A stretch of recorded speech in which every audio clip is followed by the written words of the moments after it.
If you've ever sat down at a jazz performance or, even just listened to a playlist, you notice something pretty quickly. There's a set list of tunes that just pops up everywhere. Right. They're the songs that kind of define the whole genre, and they form this shared musical language. That's the perfect way to put it, a language. It allows musicians from totally different continents who've never even met to just play together instantly. And that's what we're unpacking today. Those are the jazz standards. And their story is fascinating. It really is. That whole concept of a shared language is key.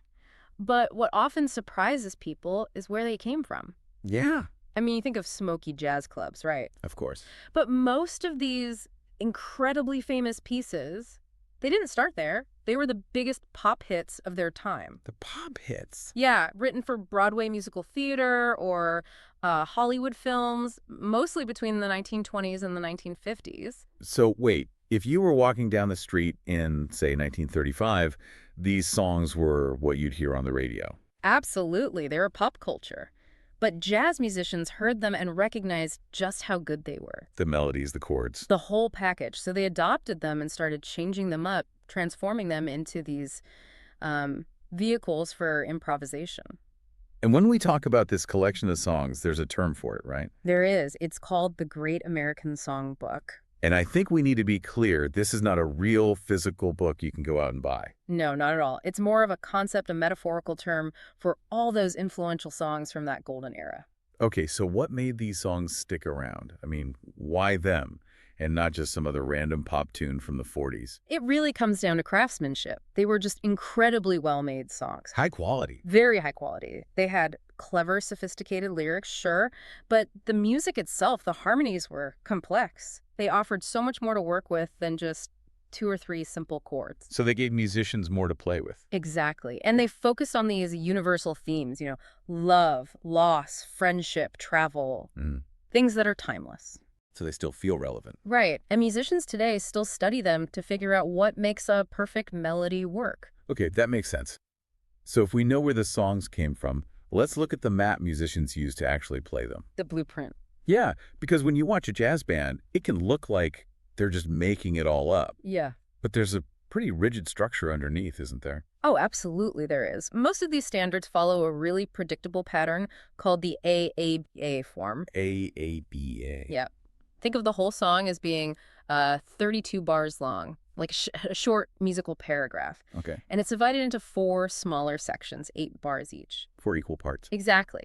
The A section has the main melody, the part you recognize and hum along to, and you hear it twice in a row, A, then A again. That repetition makes it familiar. It grounds everybody. Then you get to the B section. We call that the bridge. And that's the part that sounds different. Totally different. The composer changes the mood, uses new melodies, new chords.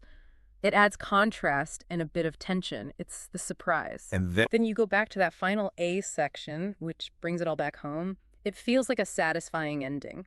It's funny. If jazz is all about freedom and improvisation, doesn't having such a rigid, predictable form feel constraining? You would think so, but it's actually the opposite. How is it the opposite? That rigidity is the safety net, because every single musician in the band knows exactly where they are in that 32-bar cycle. Oh, okay. They know the bridge starts on bar 17. They know the last day is coming up. It gives them the confidence to take huge risks. Because they know they won't get lost. Precisely. The predictable form is what allows the freedom of the solo. That makes perfect sense. So how is this all written down for them? It's obviously not a huge classical score with every single note. No, that would kill the creativity. Jazz musicians use something called a lead sheet. A lead sheet. Yeah, and it's like a cheat sheet. Super simple. It only has 2 things on it.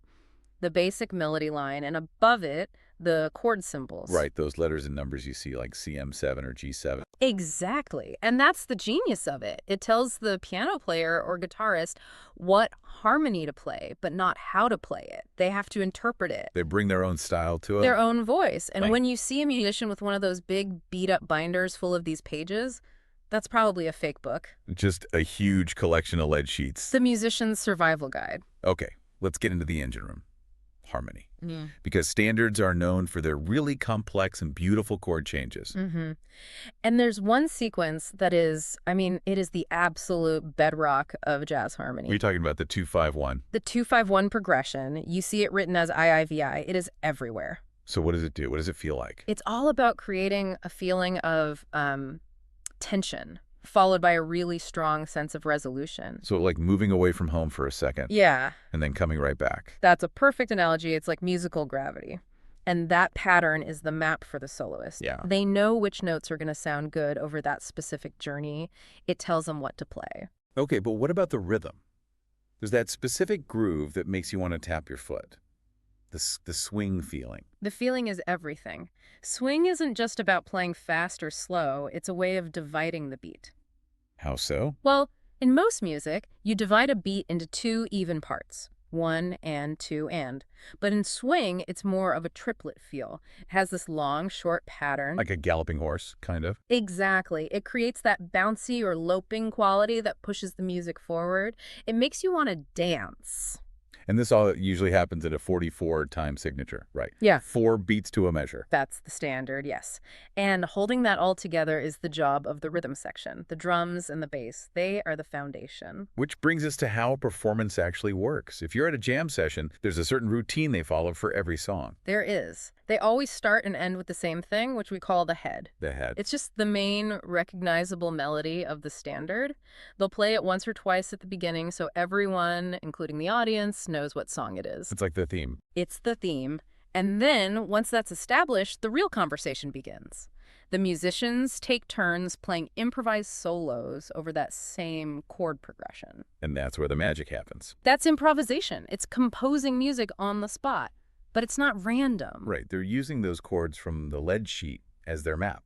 As their map, and they're listening intensely to what the bass player and the drummer are doing. So how does a soloist make sure their improv still feels like it belongs to the original song? Well, a great soloist tries to tell a story. They start simple, they build to a climax, and they'll often quote little pieces, little fragments of the original melody at the head during their solo. To remind you what song you're hearing. Exactly. It connects their new creation right back to the original theme. It's brilliant. We should also quickly touch on the 2 main types you hear. Vocal and instrumental standards. For sure. With vocal standards, you have singers like Ella Fitzgerald or Frank Sinatra, and the lyrics become really important for the storytelling. And sometimes they improvise too, right? With scatting. Yes, scat singing. That's when a singer improvises using nonsense syllables, basically turning their voice into another instrument, like a horn. And instrumental versions. They focus more on the technical skill and the player's knowledge of harmony, but they can be just as expressive, sometimes using mutes to make a trumpet or trombone sound more like a human voice. And the whole band has these defined roles. A well-oiled machine. You have the lead instruments, usually the saxophone or trumpet, playing the main melody. The head. Then you have the harmony players, piano or guitar, who are playing the chords. And the most important part, maybe, the rhythm section. Absolutely essential. The double bass playing the low notes and keeping that steady beat, and the drummer driving the whole thing forward with that swing feel. And all this is built on the work of some legendary composers. We have to mention them. We're talking about giants like Duke Ellington, who wrote hundreds of pieces that are now standards. Shad Dole, in a sentimental mood. The list goes on. Then you have guys like Richard Rodgers, who wrote for Broadway, and Jerome Kern, who wrote some of the earliest classics.